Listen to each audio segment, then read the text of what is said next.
Ce podcast a été produit par Binge Audio.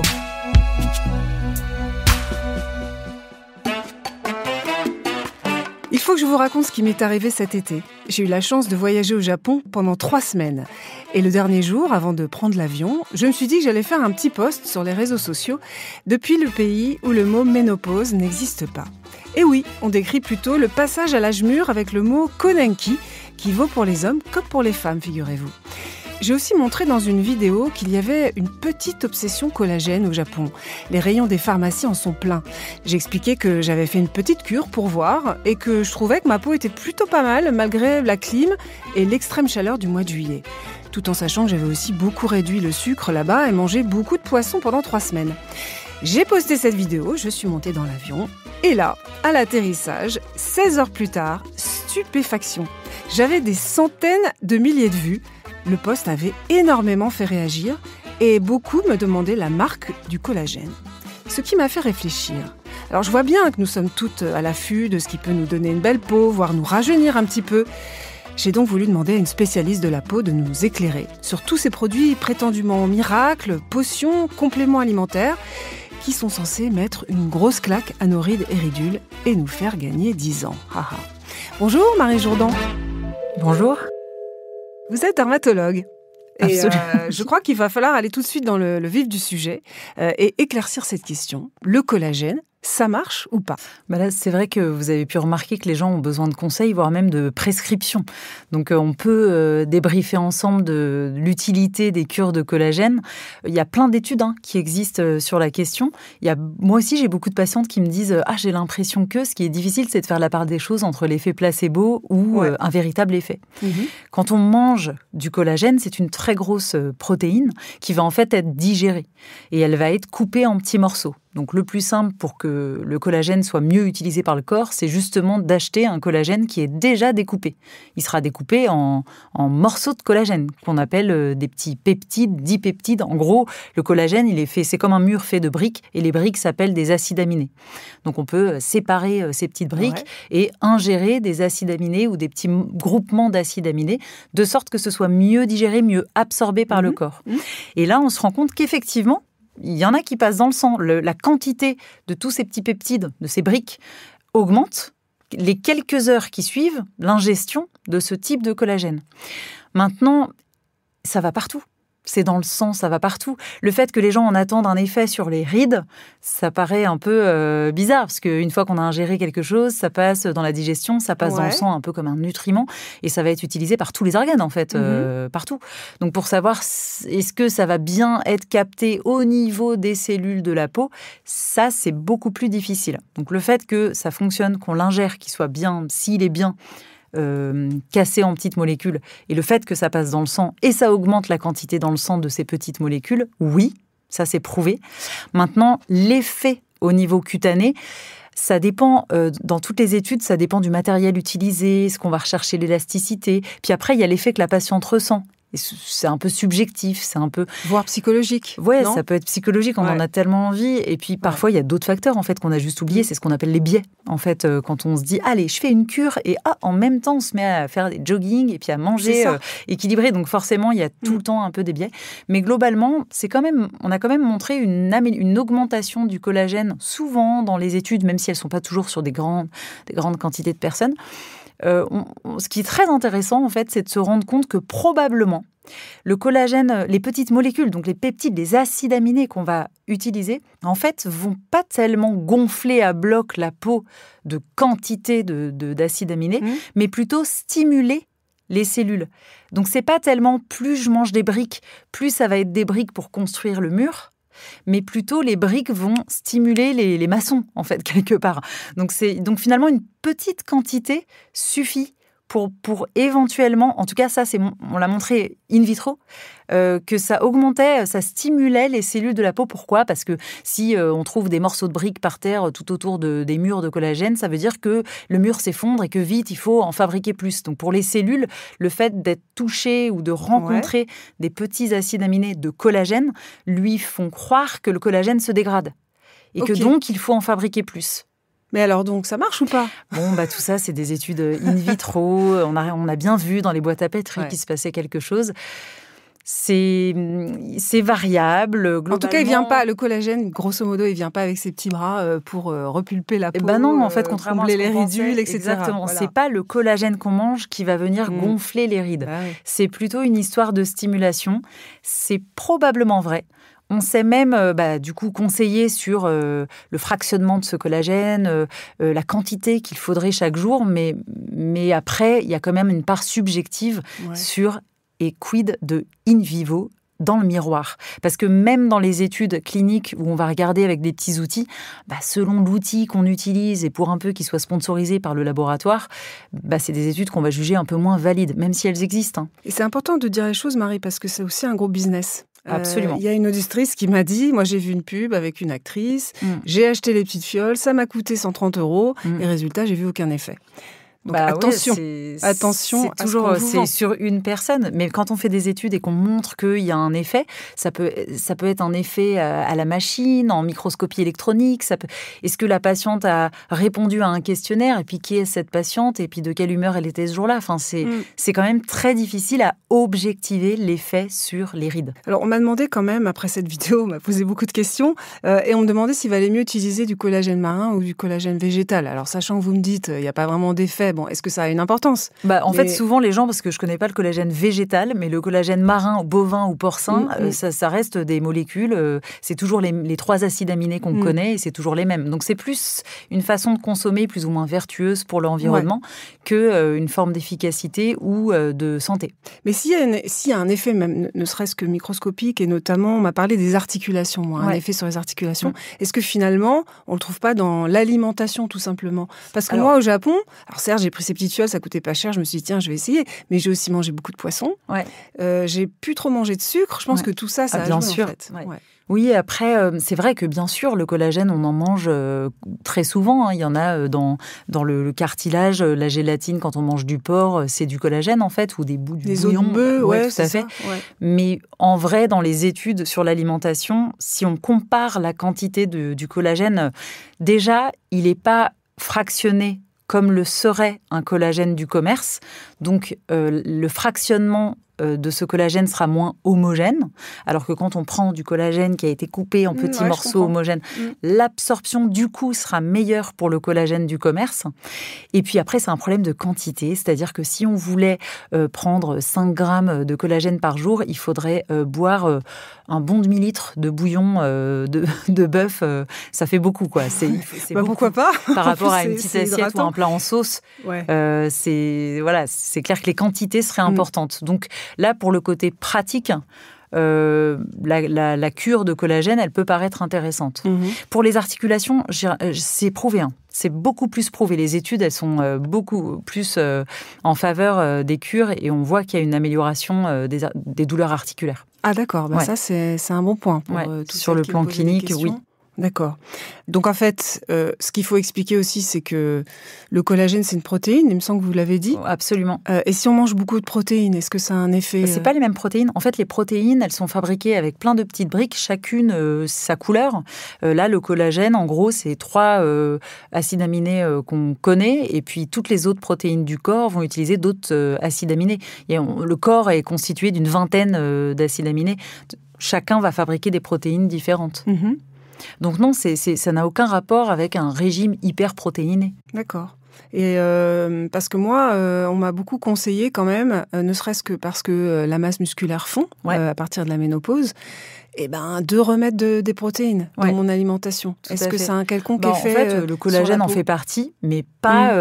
Il n'y a pas du tout que du collagène. Donc oui, bien sûr, le régime hyperprotéiné, il est extrêmement important, et notamment en périménopause, parce qu'on va perdre de la masse musculaire. Mais c'est pas le collagène. C'est pas parce qu'on fait une cure de collagène qu'on peut baisser sa quantité de protéines par jour. En fait, la quantité qu'on va prendre, elle n'est pas énorme. Les cures de collagène en esthétique, c'est entre 2,5 et 5 grammes par jour. Et c'est vrai que pour certaines femmes qui s'étaient un peu éloignées de la viande, par exemple, moi j'étais devenue un peu végétarienne, je me suis remise à manger de la viande pour cette raison. J'ai lu quelque part que les compléments alimentaires, c'était mauvais pour les reins. Est-ce qu'il y a une justification ça scientifique ? dépend, et puis c'est vraiment une question de quantité et d'association. Mais ici, pour une cure de collagène, il n'y a pas de danger. La quantité n'est pas du tout dangereuse, sauf bien sûr pour des gens prédisposés qui ont des maladies particulières. Mais quelqu'un qui est en bonne santé, non, c'est pas un sujet. Alors j'ai envie, Marie, de vous poser la même question sur l'acide hyaluronique, parce que souvent, il est proposé en complément, enfin en duo avec le collagène, en complément alimentaire, donc à partir de 45 ans. Est-ce qu'en ingestion, ça marche ? Je ne parle pas des injections, oui, je parle de sûr. l'ingestion. Beaucoup moins bien que les injections. Oui, il y a des études qui montrent que même chose, l'acide hyaluronique est une grosse molécule, elle va être coupée et morcelée au moment de la digestion. Une partie, et c'est une petite partie qui va passer la barrière de la digestion pour se retrouver dans le sang. Et c'est un petit peu le même processus. Ces petits morceaux cassés d'acide hyaluronique, en touchant des cellules, peuvent donner l'information qu'il faut en fabriquer un peu plus. Là, c'est pas pour améliorer la densité ou améliorer du coup la profondeur des rides, mais plutôt pour améliorer l'hydratation de la peau. C'est pas tout à fait pareil. Donc, en complément, oui, c'est pas majeur. Très clairement, les études sont plutôt favorables, mais montrent que c'est pas majeur. C'est pas. Bon, en gros, vous voulez pas le dire, mais ça sert pas à grand chose, quoi. Ça sert pas à grand chose. C'est pas dangereux. Je dirais que l'association peut-être plus intéressante avec le collagène, parce que pareil, sur le plan du microscope, en laboratoire, c'est vraiment prouvé que la vitamine C était un cofacteur de fabrication du collagène, et que donc associer du collagène avec de la vitamine C, c'est intéressant. Pour autant, on mange a priori suffisamment de vitamine C par jour dans nos pays développés, donc c'est pas non plus une catastrophe si c'est pas le cas. Et encore une fois, ça sert à rien de payer des dizaines d'euros pour des cures comme ça si on a une alimentation saine. Oui, et complète. Oui, c'est sûr. Normalement, comme après le collagène, on peut en discuter. Après, ce qu'il faut presque discuter, pas hyper arrêté et déterminé sur le collagène. J'ai pas envie, en fait. C'est vraiment une question où ça peut. Oui, c'est sûr qu'il y a beaucoup d'industriels qui voudraient qu'on soit complètement raccord. Après, il y en a même plusieurs. Toutes les marques ne vont pas se valoir parce qu'il faut regarder s'il est bien découpé, à quelle taille presque il est découpé, en quelle quantité, avec quoi il est associé exactement. Probablement que c'est une bonne idée. On pourrait même aller plus loin et se dire, dans ce cas-là, pourquoi faire des cures ? Pourquoi ne pas le prendre tout le temps si ça marche ? Si je fais partie justement des gens qui ont une augmentation dans le sang des acides aminés intéressants, qui vont avoir une captation par la peau suffisante pour que les cellules se mettent à rebooster un petit peu leur fabrication de collagène, au point que moi-même je le vois. Bon, ça fait beaucoup de facteurs, mais pourquoi pas ? Pourquoi ne pas le faire tout le temps ? Pourquoi pas ? Franchement, pourquoi pas ? Si quelqu'un trouve que ça fonctionne, il n'y a pas de danger visiblement pour les reins de le poursuivre sur le long terme. Maintenant, il faut avoir l'honnêteté de se dire parfois qu'a priori, si ça marche pas bien ou que ça change pas grand-chose, c'est pas le truc le plus important. Mais vous, comme dermato, vous le proposez à vos patientes ou vous donnez d'autres types de conseils ? Alors, après, moi, je suis beaucoup dans le pourquoi. C'est-à-dire que pourquoi vous voulez en prendre ? Pourquoi vous aimez pas vos rides ? Pourquoi vous êtes là ? Pourquoi ? Donc, c'est ça aussi. Pourquoi là, soudain, vous avez envie de faire une cure ?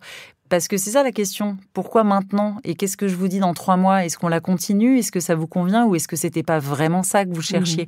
Auquel cas, il y a des conseils avec des traitements bien sûr plus invasifs pour résoudre un problème particulier. Alors c'est ça, parce que vous êtes aussi dermatologue esthétique et correctrice. Ça veut dire que vous faites des injections ? Absolument. Injections, et j'ai beaucoup d'outils laser également. Alors, pardon, ne le prenez pas mal, mais j'ai l'impression qu'aujourd'hui, tous les dermatos proposent de faire des petites picouzes dans leur cabinet. Ça, je pourrais le développer pendant très longtemps. La dermatologie esthétique, l'esthétique, globalement, c'était l'apanage des dermatologues. On nous moquait assez avec ça pendant l'internat, et pourtant, c'est pas du tout quelque chose, d'ailleurs, qu'on aborde pendant l'internat et les études de médecine. C'est quelque chose qu'on apprend par la suite, mais ça fait partie de notre spécialité. Pourquoi ? Parce que déjà, on est les spécialistes de la peau, et parce que les gens qui viennent nous voir pour des problèmes dermatologiques en profitent, ou sont les mêmes patients qui vont venir pour nous poser des questions sur des taches, des rides, etc. Au départ, c'est est-ce que ma tache est suspecte ? Non, est-ce qu'on peut l'enlever ? En fait, c'est ça, quoi. Bonjour, j'ai une rosacée, on la traite, il n'y a plus de rosacée, mais maintenant j'ai quand même les joues rouges. Est-ce qu'on peut l'enlever ? Donc c'est le même spécialiste. Maintenant, en France, il y a un phénomène dramatique qui ne va pas aller du tout en s'arrangeant, si ça peut ne pas rassurer les auditeurs et auditrices. C'est qu'on a une pénurie de dermatologues qui est vraiment avérée. Pour avoir un rendez-vous, c'est très compliqué. Et puis, il y a un phénomène de biais de perception au moment des prises de rendez-vous. En fait, il y a pas beaucoup de dermatologues qui font de l'esthétique. Il y en a probablement a priori 20% des dermatologues, mais ceux qui font de l'esthétique, quand ils proposent des rendez-vous, les rendez-vous médicaux en 48 heures, ils sont pleins pendant 6 mois, et puis les rendez-vous esthétiques, ils restent en suspens. Il y a toujours moyen de trouver un rendez-vous. Bon, donc quand vous vous rendez sur la plateforme, ça prend pas la place des rendez-vous médicaux. Là, il y a une enquête qui est en cours d'ailleurs par la Société française de laser de dermatologues pour comprendre pourquoi les gens ont cette perception. Parce que nous, on la comprend pas du tout, cette perception, c'est pas du tout la réalité du terrain. Et aussi... C'est-à-dire la perception que les gens ont l'impression qu'ils ne peuvent plus faire de rendez-vous en dermatologie classique et qu'il n'y a que de la dermatologie esthétique. Mais il y a un autre biais également, c'est qu'en fait, il y a 11 000 médecins esthétiques en France. Et eux, ils font que de l'esthétique. Donc, en fait, les gens confondent peut-être les spécialités. Les chirurgiens plasticiens peuvent faire des injections, les médecins esthétiques peuvent faire des injections, les dermatologues peuvent faire des injections.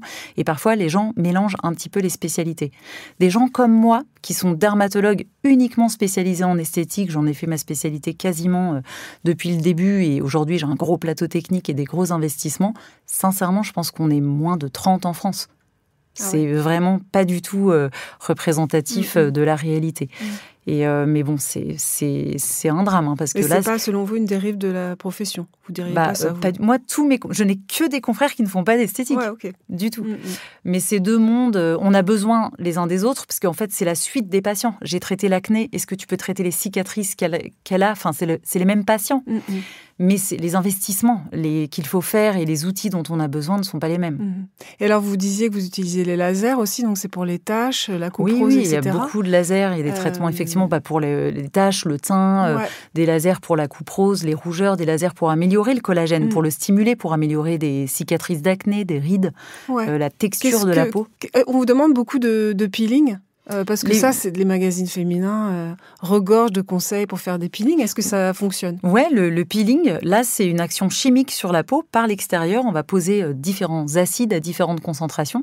Et l'idée, c'est que premièrement, l'acide va avoir une action en surface. Donc, ça va un petit peu attaquer la couche cornée, la peau morte qui donne le teint terne. Et en même temps, on sait que cette action en surface, si elle est plus ou moins forte, va choquer la profondeur de la peau. Là encore, elle va se dire « je suis agressée et donc il faut que je fabrique du collagène, etc. » Donc c'est une façon de stimuler la profondeur par la surface. Ça, c'est l'usage de la chimie. Selon la concentration, le type d'acide, combien de temps on le laisse. Donc il y a quelque chose qui va nécessiter une grande maîtrise au moment de l'acte, et en même temps c'est extrêmement variable. On peut mettre un acide très faible à la maison, chez soi, et on appelle ça un peeling, ou alors aller chez un dermatologue hyper spécialisé qui va faire un peeling extrêmement profond. Mais ça joue pas sur la fermeté, l'ovale, etc. Ça joue sur le... selon la profondeur, par exemple, le peeling au phénol, qui lui va aller très profondément, il va tellement profondément qu'il va provoquer une contraction du collagène avant même qu'il soit dénaturé. Donc si, on va avoir une amélioration du fripé de surface jusqu'à la profondeur du derme. Attention, là je parle d'un peeling qui est hyper dangereux, Ah bon? qui vraiment nécessite et qui a des suites hyper importantes, parce que c'est ça dont moi j'en fais pas, celui-là je le fais pas. Et ça va. Moi j'ai un laser CO2 qui va être un usage aussi plus ou moins profond sur la peau, et qui là va être plus scannérisé et homogène, moins variable selon le temps de pose. C'est moins délicat finalement. Un laser, le fait d'utiliser la physique, ça permet d'avoir des traitements un peu plus homogènes. Mais après, ça dépend de l'organisation au cabinet, etc. Mais ce qu'il faut discuter avec la patiente, c'est les suites en fait. Le peeling au phénol, voilà, on va un peu se planquer pendant un mois, quoi. C'est ça, faut pas qu'il y ait de soleil dessus. Voilà, et ça c'est vraiment, c'est super important, parce qu'en réalité, en esthétique, tout est possible. La question, c'est les suites, c'est les sous aussi, combien ça coûte, est-ce que c'est plusieurs séances? C'est vraiment l'organisation et de ce qu'on a vraiment envie de faire. Parce que, quand on atteint mon âge, la cinquantaine, évidemment, la peau se relâche. Ça, c'est le fait qu'il y ait moins d'hormones sexuelles dans le corps, moins de collagène, évidemment. Ouais, la graisse aussi. On perd la graisse du visage, donc les points de lisse, exactement. L'os aussi se résorbe un petit peu. Je continue. Je ne résiste pas à la question. J'arrête. Quand on a petit affaissement ici, qu'est-ce que vous conseillez, vous, à vos patients? Y a plein de solutions. Déjà, on explique qu'il y a aussi la gravité. et que le temps passe. C'est imbattable. Donc vraiment, cette question du relâchement, c'est quand même d'abord une consultation où on va mettre les choses au clair sur le fait que c'est normal, que ça va continuer. Et donc, quelle que soit la solution qu'on va trouver, que ce soit des injections d'acide hyaluronique, pourquoi pas, pour aller remplacer la graisse qu'on a perdue, ça va lifter un petit peu, ou que ce soit des outils laser pour aller chauffer, remodeler, ou que ce soit des ultrasons pour aller rétracter un petit peu la mâchoire, quelque part, si on trouve une corde à notre arc qui fonctionne bien, il faudra le refaire. Ah bah c'est clair. Parce que, alors, il faudra le refaire dans 1 an, dans 3 ans, mais il faudra y retourner. Et puis ensuite, on positionne aussi la patiente par rapport au lifting. Alors, je ne parle pas du tout de vous, c'est pas du tout une question, mais il y a des profils et des morphologies où la question peut se poser autour de 50 ans. Et selon sa position, soit elle dit non mais jamais de la vie, auquel cas on sait qu'on fera forcément un peu tout, un peu d'injection d'acide hyaluronique, un peu de radiofréquence, pourquoi pas des lasers fractionnés pour les petites ridules, des ultrasons on peut tout faire, mais dans les 10 ans à venir. Voilà, on a le temps, selon les suites, selon l'argent que ça coûte, comment on se positionne. Puis si elle dit, moi je pense que là, le lifting, je vais pas y couper parce que ma copine a fait ça, c'est génial ou quoi, à ce moment-là, on va réfléchir aussi en binôme avec le chirurgien plasticien ou la chirurgienne pour savoir ce qu'on peut faire avant pour aider, gagner du temps, repousser le lifting, mais en même temps l'accompagner. Alors on avait dit qu'on ferait un peu le tour de tous les produits pseudo-miracles dont on nous parle beaucoup. Alors le rétinol, vous-même vous dites c'est la star des anti-âges. Alors ça, l'anti-âge, moi j'aime pas ce terme parce qu'effectivement, vous venez de le dire, de toute façon ça sert à rien de lutter au bout d'un moment. Oui, mais après c'est un mot qui est tellement galvaudé, mais évidemment quand on regarde d'où il vient, c'est très étrange. Effectivement. Utopique même.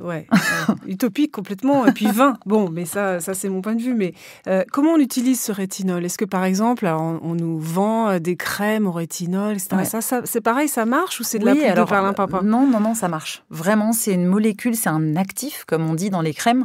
Quand on le met sur la peau, ce rétinol, il va, toujours pareil, il va quelque part irriter la peau, la surface, et en irritant la peau de façon assez homogène, il va accélérer son renouvellement.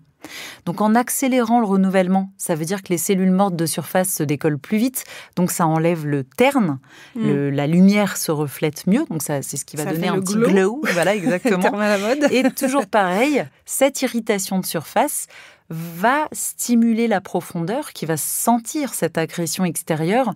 Et donc, on peut comparer ça à un doux peeling au long terme, sur le long cours. Donc, le rétinol, c'est vraiment la molécule. Pourquoi on dit c'est star ? Bon, c'est un peu marketing. C'est parce qu'il y a des tas d'études. C'est même plus à démontrer. C'est scientifiquement prouvé. Donc là, c'est plutôt pour le teint, quoi. Ça fait le teint et les rides et les pores. Parce qu'en fait, en accélérant le renouvellement, du coup, ça donne moins à la peau le temps de se relâcher et de voir les pores dilatés et la profondeur des rides. Maintenant, je me faisais la réflexion il n'y a pas longtemps, je me disais, ça marche quand on a quelque chose à corriger. Parce que quand je vois des jeunes filles finalement, moi, les patientes qui sont le plus contentes et accros au rétinol, c'est des patientes âgées. C'est des patientes qui ont vraiment, quand elles l'arrêtent, elles n'ont plus la même peau. C'est là qu'elles se disent « Ah ouais, ça fonctionne ». Mais une patiente plus jeune, bon... Ouais. Est-ce que vous refusez justement, par exemple, les patientes qui viennent, qui vous demandent des interventions très jeunes ? Là, vous venez dire que c'était hyper dur d'avoir rendez-vous, et là, je vais même vous dire oui, je refuse des gens. Ouais. Après, c'est pas un jugement de valeur, c'est pas ma patientèle, je serais pas un bon médecin pour elle. C'est ce que je leur dis, je serais pas de bons conseils. Déjà, je suis pas branchée sur tous les trucs nouveaux ou les effets de mode. Et du coup, je peux pas... j'ai tendance un peu à les regarder comme si j'étais leur maman, en me disant, je pense pas que ce soit un service rendu quand le problème est une faille narcissique ou un manque de confiance. Mais vous le constatez, qu'elles viennent de plus en plus jeunes, ou c'est une vue de l'esprit ? Alors, moi, la prise de rendez-vous est faite de telle sorte que, normalement, c'est des patientes qui vont me correspondre par rapport à ce que je fais, parce que j'ai beaucoup de patientes adressées par des confrères.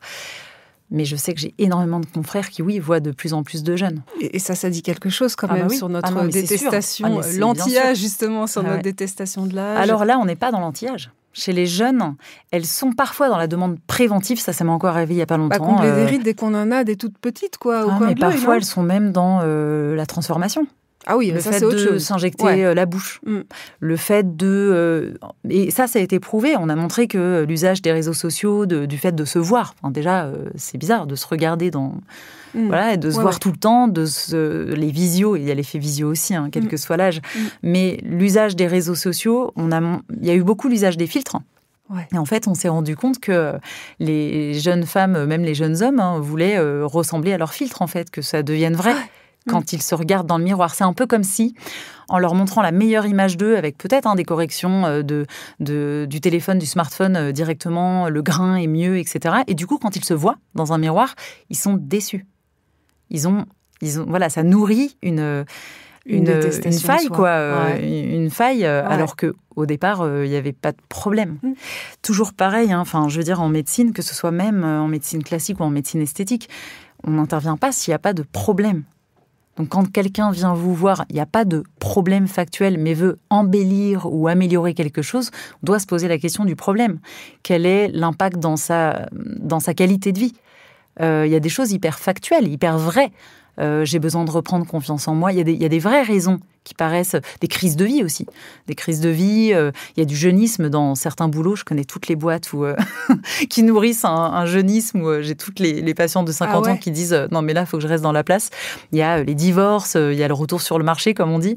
Il y a les enfants qui quittent le nid. Il y a plein de crises de vie comme ça où on se dit « C'est le moment de prendre un peu soin de moi. J'ai envie de reprendre confiance en moi ». Mais c'est vrai que les jeunes femmes qui viennent à 20 ans, 22 ans pour corriger quoi ? Ou améliorer une morphologie, parce que la jawline, par exemple, c'est une demande qui revient mâchoire, beaucoup. Là, ouais. Mais oui, parce que la mâchoire carrée... Je crois que c'était les garçons qui étaient obsédés par l'angle de la mâchoire. Ça dépend ça dépend de Kim Kardashian, en général, des publications. Mais c'est incroyable l'impact qu'elle a eu, celle-ci. C'est des influenceuses. Elles influencent. Donc, en fait, les gens s'influencent. Et à un moment, c'est quand même normal qu'on mette le haut là, ou du moins qu'on donne notre avis. Mais c'est vrai que, en tout cas, moi, voilà, j'ai la chance de pouvoir me permettre de ne pas faire ce que j'ai pas envie de faire. Ouais, mais ça, c'est l'histoire de ma vidéo aux 2 millions de vues, ou presque. C'est très caractéristique. On a toute envie qu'on nous vende du rêve, rajeunissez, en 10 séances de face yoga, prenez du collagène, vous perdrez 10 ans. Voilà, être belle dans cette société, c'est avoir l'air jeune. Oui, moi j'ai beaucoup de patientes qui me parlent d'invisibilité, c'est-à-dire plus elles vieillissent, plus elles se sentent plus exister. Plus exister d'abord dans le regard des hommes qu'elles croisent, parfois même plus exister dans les commerces, dans les magasins. Je me souviens d'une patiente, elle avait 76 ans, mais elle m'avait dit ça m'avait beaucoup choquée, de me dire je rentre dans un magasin, j'ai l'impression... J'intéresse moins, en fait. Oui, une forme de transparence, quoi. Ouais. Alors que, là, je disais à ma patiente tout à l'heure, en même temps, je salue une certaine visibilité médiatique des patients et des patientes plus âgés, des gens plus âgés. Je voyais hier l'interview à la télé de Pierre Richard. Je me dis, c'est quand même super sympa de le voir vieux. Voilà, il est là, il a le droit d'être là, et on lui donne une place, et c'est génial, en fait, parce qu'avant, c'était beaucoup moins le cas. Ouais. Mais Pierre Richard, c'est un peu l'arbre qui cache la forêt. On voit quand même assez peu et assez rarement des très vieilles personnes comme ça exposées à un journal de 20 heures. Et puis encore moins des femmes. À qui le dites-vous? Alors, Marie Jourdan, sur Instagram, où vous êtes très active, vous dénoncez souvent les fausses bonnes idées. Par exemple, vous avez taclé récemment le yoga du visage. Alors on se dit, ça peut pas faire de mal. Vous vous dites, ça dépend comment on Non, mais là, c'est un debunk d'une publicité, parce que je suis pas branchée marquée. C'est pas un truc que j'aime beaucoup quand on vend du rêve dans les publicités. C'est pas du tout pour tacler le yoga du visage en soi ou les techniques de facialiste. C'était là une publicité, mais c'était extraordinaire le changement, quoi. C'était ridicule et c'était totalement. Oui, puis vous montriez monté. que selon l'angle d'une photo, en relevant le menton, on peut perdre. Ça, c'est vraiment vendre du rêve. Donc, c'était pas sur les techniques en soi. Franchement, le yoga du visage, je trouve ça très intéressant. Déjà parce que, ne serait-ce que pour conscientiser des contractures réflexes. J'en parle souvent à mes patientes, quand elles me parlent, etc. Il y a des contractures qui se mettent en place, même la nuit. On sait qu'on tire les muscles au niveau des yeux, de la glabelle, on a l'air fâché. C'est quoi la glabelle ? Entre les deux yeux. L'arrêt du lion. Exactement, et on peut avoir l'air fâché sans arrêt alors qu'on ne l'est pas du tout. Et de la même façon, on a des muscles dans le bas du visage qui viennent tirer sans arrêt. Et ça, c'est des contractures réflexes, en fait. plus on vieillit, plus les muscles se deviennent comme ça hyper dynamiques, même la nuit. Okay. On peut se réveiller en mode pomme contractée. Exactement. Et donc, quelque part, le yoga du visage, avec le fait de moduler sans arrêt contraction, détente, etc., je trouve ça intéressant pour conscientiser et se rendre compte qu'on contracte sans faire exprès certains muscles au niveau du menton, sous la bouche, etc. Non, mais ce que vous dénoncez, c'était le mensonge de dire faites ces mouvements-là. Et là, vous allez complètement changer d'ovale. Voilà, exactement. Ouais. Ça, c'est du mensonge. C'est impossible. Ouais. Je voyais aussi, un dermato sur Instagram, parce qu'il y en a des trucs qui passent, qui disaient qu'il fallait faire des injections de vitamines. Il parlait de polypeptides. C'est quoi ça ? Oui, alors dans les outils des injections, il y a plein de choses qu'on peut injecter. On connaît le botox, la toxine botulique, qui vient paralyser les muscles pour bloquer les rides d'expression. Il y a l'acide hyaluronique qui va donner du volume, qu'il faut bien placer évidemment pour que ce soit naturel. Ou alors de l'acide hyaluronique très fluide, juste pour combler les rides. Et puis, il y a plein d'autres choses qui peuvent stimuler la peau. Toujours pareil, les peptides, c'est un petit peu ce qu'on a dit sur le collagène. On va injecter des petits morceaux, des petits acides aminés qui vont donner des messages aux cellules de la peau pour qu'elles se stimulent et qu'elles s'activent. Les études sont variables. Il y en a beaucoup sur le marché, différentes, etc. Les études sont variables, les études sont souvent sponsorisées. C'est ça. Ouais. En tout cas, il n'y a pas eu de gros soucis particuliers, mais peut-être que c'est plutôt aussi le véhicule, l'acide hyaluronique qui s'adjoint à ces vitamines ou à ces peptides, qui joue aussi un rôle. Donc l'idée, c'est de montrer la différence entre et si j'injecte de l'acide hyaluronique tout seul juste pour hydrater, et si j'ai adjoint des peptides, est-ce que ça stimule un petit peu mieux ma peau ? Dans certains cas, oui, dans certains cas, non. Mais on est toujours à la recherche du Graal. En tout cas, même si ça peut fonctionner et stimuler, il n'y a rien. Le temps continue à passer. C'est inexorable. C'est juste une course pour se maintenir. Et à mon sens, il y a toute une partie de vie qui est assez passive. On est un enfant, l'adolescence, on traverse ça avec beaucoup de flemme d'ailleurs, souvent. Ouais. Et puis, il y a une deuxième partie de vie où ça devient très actif. Je dis souvent à mes patientes, vieillir est une activité. C'est ça l'idée. C'est qu'à partir d'un certain âge, on se dit « Ok, maintenant, c'est le match retour et je vais donner des petites choses, faire des choses régulièrement. Il faut être régulière. » Imaginez qu'un truc, ça va changer, ça n'a aucun sens. C'est plutôt un style de vie. C'est plutôt, donc pourquoi pas ? Je veux dire, des petites injections, un peu de botox, hop, un petit peeling pour le teint, hop, un petit laser. Mais l'idée, c'est que c'est une activité. Et que cette activité, si elle ne doit pas tourner à l'obsession, parce que sinon, ça va manger la qualité de vie aussi, puisqu'on est quand même là pour être heureux. Donc voilà, l'idée, c'est juste d'introduire de bonnes habitudes. Et c'est là que le podcast est intéressant, parce que les gens manquent beaucoup d'informations. Et c'est quoi les bonnes habitudes ? Alors, on peut parler du triptyque qui tue, soleil, tabac, sucre, par exemple. C'est exactement ça. Et ça, on a pu traverser les 40 premières années de sa vie sans en tenir compte, sans oublier l'alcool. Et puis là, à 40 ans, tu sors de soirée rattrapé par la patrouille. Et tu te dis, tiens, je n'ai plus 20 ans. Et là, tu te dis, ok, c'est le moment. Et puis, au moment de la ménopause, c'est tellement de changements de métabolisme. On ne bouge plus pareil. On se met à garder le gras tout autour des hanches. On perd plus du poids. Avant, on sautait un repas, hop, c'est bon, on avait retrouvé sa ligne. Et puis là, on se rend compte que c'est plus lent. Et tout est plus lent. Les cheveux, tout fonctionne différemment. Et c'est là qu'il va falloir changer. Il faut changer son alimentation. C'est un super moment pour recadrer et changer son alimentation. Il faut se mettre à faire du sport si on n'en faisait pas. Parce qu'il va falloir garder cette masse musculaire et cette mobilité, la fluidité dans les gestes. Et sans parler du ralentissement neurologique, la viscosité intellectuelle qui s'installe parfois. Mais donc c'est un job, c'est un boulot. Et quels sont les conseils que vous donnez alors ? Franchement, sans révéler tous vos secrets. C'est pas moi qui donne les conseils, c'est mes patientes qui me nourrissent de conseils, chacune à sa façon. Moi, je vais apporter de l'aide. J'ai remarqué quelque chose, c'est qu'à un certain âge, elles deviennent un peu plus sophistiquées. Il n'y a pas que les choses factuelles, la ride, la tache. Mais parfois, c'est juste aussi un mood et un look, ça peut être, tiens, je vais rajouter des boucles d'oreilles ou la façon de s'habiller. Ça va tout changer, en fait. Et si on n'en a pas pris soin à un moment, c'est sûrement le moment de s'y intéresser. Mmh. Et j'ai une question aussi sur le traitement hormonal. Vous l'avez évoqué rapidement, mais j'ai une copine qui m'avait dit si tu prends pas de traitement, ton visage va devenir en gros un vieux brugnon fripé. Qu'en est-il ? Est-ce qu'on sait si maintenir un certain niveau d'œstrogène dans le corps, ça aide ? pour la peau? Il n'y a pas beaucoup d'études, je crois. Hein. Franchement, la réponse est oui. Au moment de la ménopause, les ovaires se ralentissent jusqu'à s'arrêter. On devient complètement en carence œstrogénique et on sait que c'est un moment où en 5 ans, on perd 30% du collagène dans la peau. Donc la peau va énormément s'affiner. 30%. Ah mais c'est énorme, la peau. Tu sais, c'est la peau, le moment où elle devient un peu fripée, parcheminée, etc. Maintenant, on est obligé de tenir compte de la variabilité entre les individus. C'est-à-dire que vraiment, ça dépend des gens. Mais quelqu'un qui va avoir des symptômes importants de la ménopause ou qui va en souffrir, mais c'est évidemment une question qu'il faut se poser. Aujourd'hui, on la pose vraiment dans des termes médicaux, bouffées de chaleur, douleurs articulaires, etc.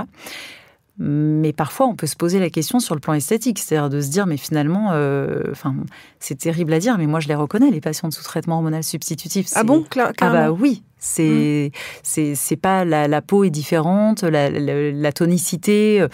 Et ça va plus loin que ça, hein. La mobilité, l'intellect. Ah oui, ça d'accord. Mais ça joue pas sur la fermeté quand même. Faut pas laisser croire que parce qu'on prend un traitement, la peau va pas s'affaisser, etc. Dans tous les cas. Alors sur la ride, les études ne sont pas du tout. C'est pas du tout sûr. C'est clair que il y a eu tout et son contraire. Le traitement hormonal, il va pas exactement améliorer la profondeur de la ride. Ça fait pas gagner 10 ans. Je pense que c'est important quand même. Et l'espérance de vie, d'ailleurs, n'est pas forcément améliorée. Par contre, ce qu'on cherche à améliorer chez ces patientes-là, c'est vraiment leur qualité de vie.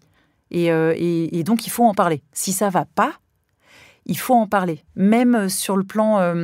j'ai des patientes qui dorment plus, qui ont des troubles du sommeil, le moral, etc. Il semble que vraiment le traitement hormonal... Après, il y a tout un dosage. Pas du tout obligé de prendre des dosages importants, etc. Mais la discussion doit s'engager avec le gynécologue. Merci beaucoup Marie-Jourdan, c'était vraiment hyper clair et très intéressant. J'ai essayé, j'étais peut-être un peu longue, mais... Pas du tout, je suis ravie que vous soyez passé nous voir dans les studios de Binge Audio. Ça me fait plaisir. Je voulais remercier Jude Rigaud qui a assuré la réalisation de cet épisode, Marie Foulon qui m'a aidé à le préparer. Merci à vous d'être toujours si fidèles. J'espère qu'on a répondu à vos questions sur le collagène parce qu'encore une fois, j'en ai eu beaucoup. Et tiens, j'ai envie de vous dire, rappelez-vous, vous êtes belle comme vous êtes. Allez, je vous embrasse et prenez soin de vous.